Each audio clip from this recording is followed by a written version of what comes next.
நந்தி அவனை பார்த்து எவ்வளோ நாள் ஆச்சு. உங்க வீட்டுல எல்லாரும் நல்லா இருக்காங்களா? நான் நல்லா இருக்கேன். வீட்டுல எல்லாரும் நல்லா இருக்காங்க. அது சரி, அஸ்ஸலாமு அலைக்கும் அப்படின்னு சொல்லி ஆரம்பிச்சு எவ்வளோ நல்லா இருக்கும். இந்த உலகத்துல அழகான வாழ்க்கும் அருமையான காரியம் அதுதானக்கா. சரி, அதுல இருக்குது என்ன அதை கொடுத்தவ புர்கா போடாம ட்ரெஸ் போட்டு வந்திருக்க? அது என்னமோ தெரியலப்பா, எனக்கு புர்காயை பார்த்தாலே பிடிக்க மாட்டேங்குது. அது போட எங்கன்னா ஒரு மாதிரி இருக்குது. அதுவும் இல்லாம அந்த புர்கா பிடிக்கவே இல்லை. ஏன்பா அப்படி சொல்ல? நம்ம இஸ்லாமிய பண்பாடே தர நம்ம இஸ்லாம் பெண்களை தான் ட்ரெஸ் போட சொல்றா தானே பாதுகாப்பாகவும் இருக்கும். அதெல்லாம் சரிதான், எனக்கு அந்த பதாமலே இஷ்டமே இல்லப்பா. ஏன்பா அப்படி சொல்ற? வீட்டுல எவ்வளோ ட்ரெஸ் இருக்கு, விதவிதமா சேலை இருக்கு, ரகரகமா சுடிதார் இருக்கு, ஜீன்ஸ் டிஷர்ட் இருக்கு, அதெல்லாம் எப்படி போட்டு வரதான் நல்லா இருக்கும். இப்படி இல்லாத போயிட்டு வர நம்ம போட்டிருக்க ட்ரெஸ் எப்படிப்பா வெளியே தெரியும்? ஏன்பா நான் போற ட்ரெஸ் வெளியே காதலிக்கல, நம்ம உதவ இருக்கா சரியா? என்னப்பா நீ இன்னும் அந்த காலத்துல இருக்க, அந்த காலத்துல தான் அப்படி இருந்தாங்க. இப்போ 2024ல இருக்கும். இப்போ வந்து நீ உடம்ப மறைக்கணும் அதை மறைக்கணும்னு சொல்லிட்டு இருக்க. அந்த புர்கா நல்லாவா இருக்கு, இதுக்கு ட்ரெஸ் போடுறதுனா நல்லா இருக்கும். அதுவும் இல்லாம இன்னைக்கு தான் ஃபேஷன். ஒரு ஃபேஷன் முக்கியமா இல்லை மார்க்க முக்கியமா? மார்க்கம் தான் முக்கியம். அங்க பாரு, ஒவ்வொருத்தவங்க என்ன அழகா ட்ரெஸ் போட்டு கொண்டு கல்யாணத்துக்கு வந்து போட்டோக்கு போஸ்ட் கொடுத்துட்டு இருக்காங்க. இப்படி எல்லாம் ட்ரெஸ் போட என்ஜாய் பண்ண முடியும்? இப்படி புர்கா போட்டு வந்தா என்ன பண்ண முடியும்? நீ சொல்றது கரெக்ட் தான். அப்படி ட்ரெஸ் போட்டா நல்லா என்ஜாய் பண்ணலாம். ஆனா நம்ம மார்க்கம் அப்படின்னு சொன்னது மார்க்கம் பெண்கள்லாம் அதுக்கமா இருக்கணும், தன் உடல் முழுவதும் மறைக்கணும். அதனால அந்நிய அங்கு காட்டக்கூடாது, அந்நிய அங்கு பார்த்து ரசிக்கிற மாதிரி இருக்கக்கூடாது. எல்லாம் சொல்லிருக்கேன், அவனுக்கு தெரியாதா என்ன? அதெல்லாம் சரிதான். நம்ம தான் கருப்பா அசிங்கமா அதனால புர்கா போட்டு நம்ம வைக்கணும். நம்ம தான் சிவப்பா அழகா இருக்குமே, ஏன் புர்கா போட்டு மறைக்கணும்? அந்த குமரி குதை கிளை போனதான் ஒரு பெண்ணுக்கு பெருமை சேர்த்தாரு. இந்த கிளைகளை மேக்கப் வந்து குமரி பண்ணதும் நடமாடி புதிய கெடுக்கிறார்கள். காலக்குறவை பார்த்தீங்கன்னா நபிகள் நாயகம் சொல்லலாம் சொல்லுவாங்க.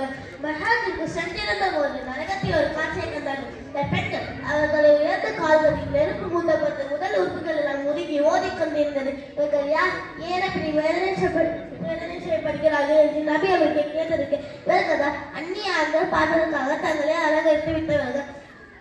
அது மட்டுமல்ல, எந்த பெண் அந்நிய ஆண்கள் பார்ப்பதற்காக தங்களை ஒரே ஒரு முறை கண்ணுக்கு மேய்த்தால் நல்ல ஒரு முகல் பொருளும் கருப்பா ஆக்கிடுவான், அவளது கதிரை தீக்கிரமாக மாற்றிடுவான் என்று நபி அவரை எச்சரித்தார்கள். இந்த மாதிரி அந்நிய ஆணவருக்கு நம்ம அழக மாத்திராமா? அதெல்லாம் சரி, புர்கா ட்ரெஸ்ஸோட தெரிவிச்சு நம்மளை அடிமைப்படுத்துற மாதிரி இருக்குல்ல. எந்த காரியத்தை செய்யும் போது ஃப்ரீயா செய்ய முடியலப்பா. யார் சொன்னா புர்கா போட்டா ஃப்ரீயா இருக்க முடியாது? புர்கா போட்டுட்டு உலகத்துல சாதிச்சவங்க எவ்வளோ பேர் இருக்காரோ தெரியுமா? புகழாகிய மன்னர் ஜஹாங்கீருடைய மன்னர் நூர்ஜஹானை பற்றி கேள்விப்பட்டீங்க?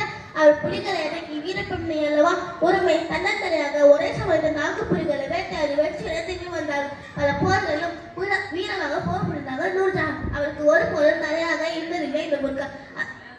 அது மட்டுமா காதிசியாக பொருளே ஒரு சஹாபி பெண்ணை தனது 4 புதல்வர்களுக்கு வீரத்தை சொல்லி கொடுத்து போருக்கு தயார் செய்து அனுப்பினார்களே, அந்த பெண் புர்காவை பிறந்தவர்களா சிப்பின் போல தலைமை தாங்கி நடத்தி அன்னை ஐஷா புர்காவை தூக்கி எண்ணி விட்டுதான் இறங்கினார்களா? என்னவோ புரியாமல் பேச. இதுல புர்காவுக்கும் வீரருக்கும் சம்பந்தமே இல்லை. ஒரு ஒன்றும் விஷயம் சொல்லு. புர்கா போட்டா சுதந்திரம் ஃப்ரீனஸ் போட அப்படி பேர் சொன்னேன். ஆனா புதுசா இஸ்லாத்துக்கு வந்த எத்தனையோ பெண்கள் சொன்ன விஷயம் என்ன தெரியுமா? நாங்க இஸ்லாத்துக்கு வரதுக்கு முன்னாடி புர்கா போடாம வெளியே போகும்போது யாரோ எங்களை பார்க்க மாட்டேன், யாரோ எங்களை ஃபாலோ பண்ண மாதிரி எங்களுக்கு ஏதாவது பிரச்சனை வந்தோமோ பயமா இருக்கும். ஆனா இப்ப இஸ்லாத்துக்கு வந்து புர்கா அணியதுக்கு பிறகு எங்களுக்கே ஒரு ரிலாக்ஸா இருக்கு. நாங்க வந்து ஃப்ரீயா போறோம் வர எங்களுக்கு எந்த பிரச்சனையும் இல்லை அப்படின்னு சொன்னாங்க. நீ சொல்றத பார்த்தா புர்கா போடுறதா தான் தோணுது. இந்த மாதிரி எதுவும் இல்லாமல் இந்த மாதிரி ட்ரெஸ் போட்டு பழகிடுச்சு. 2வது இந்த மாதிரி கொளுத்துற வேலை எப்படி புர்கா போட்டு நடக்கிறதுக்கு ரொம்ப கஷ்டமா இருக்குமே. புர்கா இந்த மாதிரி கொளுத்துற வேலை எப்படி ட்ரெஸ் போட்டுருக்கவே முடியல, இல்லை புர்கா போட்டுக்கணுமா? வெக்கையை பத்தி கவலைப்பட்டே, வெக்கத்தை பத்தி கவலைப்பட்டே, இந்த கடுமையான வேலை புர்கா எப்படி போடுறேன்னு யோசிக்கிறேன். ஆனா அல்லாவின் கட்டளை புறக்கணித்த நரகத்திலே வைப்ப விடவிட கடுமையாக அப்பன செய்வா. அப்படிதான் ஒரு தடவை சிரியாவில் தமாஸ்கஸ் பறித்த கலக்கத்திலே புர்கா போட்ட மாணவர்களை சந்தித்த ஒரு நிருபர் இந்த கடுமையான வேலை எப்படிமா வீடு புர்கா போட்டு நடமாடுங்க என்று அவர்கள் கேட்டதுக்கு அந்த மாணவர்கள் என்ன சொல்லுங்க தெரியுமா? உலகத்தின் பிறகு நரகத்திலே வைப்ப கடுமையான கொடுமையான அப்சன் மைதானத்துக்கு வைப்ப பயங்கரமான உலகத்திலே தலைமை இருக்குவான். ஒழுக்கமாக வாழாவிட்ட நரக நன்றி போட்டு தண்டனைக்கு வருவோமே. அதனால நாங்கள் ஒருபோதும் புர்காவை புறக்கணிமா புர்காவை புறக்கணிக்க மாற்றும் என்று அந்த மாணவிகள் சொன்னாங்க. இந்த மாதிரி வெஸ்டர்ன் கல்ச்சர்ஸ் மாணவிகளுக்கு இவ்வளவு இலட்சம் இருக்கும்போது இந்த இடத்தை இப்படி சொல்றியே. இதெல்லாம் சொல்லும் போது எனக்கு கொஞ்சமாச்சும் அல்லாவுடைய பயம் வந்து போடணும்தான் தோணுது. இருந்தாலும் நம்ம ட்ரெஸ் பொன்பின் எது பழக்கம் இல்லையே போட்டு புதுசா போற மாதிரி இருக்கும். அதான் வேறு ஒன்றும் இல்லை.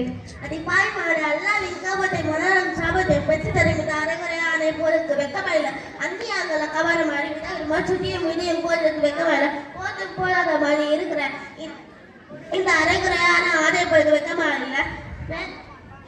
போதும் போடாத மாதிரி இருக்கிற இந்த மேக்கப் போட்டு ஊரெல்லாம் சுற்றி வரக்கு மனசுல உறுத்தல் இல்லை. ஆனா பெண்ணினத்தின் கண்ணியத்தை காப்பாற்ற புர்கா போடுறது மட்டும் வெக்கமா இருக்கு. அதான் நல்லா ரொம்ப வெக்கம். சரி சரி, எனக்கு திட்டாளம் நல்லாவே வழங்கிடுச்சு. புர்கால வேற ஏதாச்சும் நன்மைகள் இருந்தா சொல்லு, கேட்கறதுக்கு இன்ட்ரெஸ்டா இருக்கு. பட்டர் மகளும் புரிஞ்சுக்குவாங்க. என்ன இப்படி கேட்கப்பட்ட புர்கால எவ்வளவு நன்மைகள் இருக்கு தெரியுமா? அது முக்கியமான நன்மை மட்டும் சொல்ல கேளு. சொல்லு சொல்லு. எப்பவுமே மோசமான செய்திகளை போற தினமலர் பத்திரிகையில சொல்றது. இன்னைக்கு யூஜிசி கொடுமைகளுக்கு பெண்கள் சீரழிவதற்கு மிகவும் அவருக்கு அணுகிற அரைகுறையான ஆதைதான். ஆனால் இஸ்லாம் வலியுறுத்தும் புர்கா பெண்களுக்கு பாதுகாப்பை குறிக்கிறது. என்னைக்குமே திறந்திருக்க இனிப்பாதான் ஈக்கள் வைத்து மூடியிருக்க இனிப்பை ஈக்கள் ஏறக்கும் பார்க்காது. அதே போலதான் பெண்கள் நாங்கள் அழகை காத்தினார்கள் அவங்களுக்கு ஆபத்து தான். ஜெர்மனியில் மட்டும் 8000 பெண்களுக்கு இஸ்லாத்துக்கு வந்தார்கள். இங்க களிமா சொன்னதுக்கு என்ன காரணம் அவர்கள் கேட்டதுக்கு அவர்கள் என்ன சொன்னார்கள் தெரியுமா? மேற்கத்திய கலாச்சாரங்கள் சீரழித்து விட்டது. இதனால் பெண்கள் மான மரியாதை இழந்து மன அமைதியை தொலைத்தது, அலுவலகமான செத்து கொண்டோம். ஆனா இப்ப இஸ்லாத்துக்கு வந்த புர்கா அணிந்த பிறகு எங்களுக்கு பாதுகாப்பு கிடைத்தது, கண்ணியமும் கிடைத்தது அப்படின்னு சொன்னார்கள். அடடா, புர்காவில் இவ்வளவு நன்மைகள் இருக்குதா? இதை தெரியாம நான் இவ்வளவு நாளா இருந்துட்டேனே.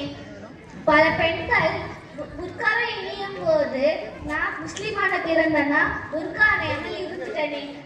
இப்போதே சென்று இந்த கன்றாவை எல்லாம் கழட்டி வீசிவிட்டு கண்ணியமான புர்காவை அணைய தொடங்கினேன். அப்படியா? ரொம்ப ரொம்ப சந்தோஷம். இன்ஷா அல்லாஹ். அல்லாஹ் நம் அழகான வாழ்வை தருவானாக. ஆமீன். அஸ்ஸலாமு அலைக்கும்.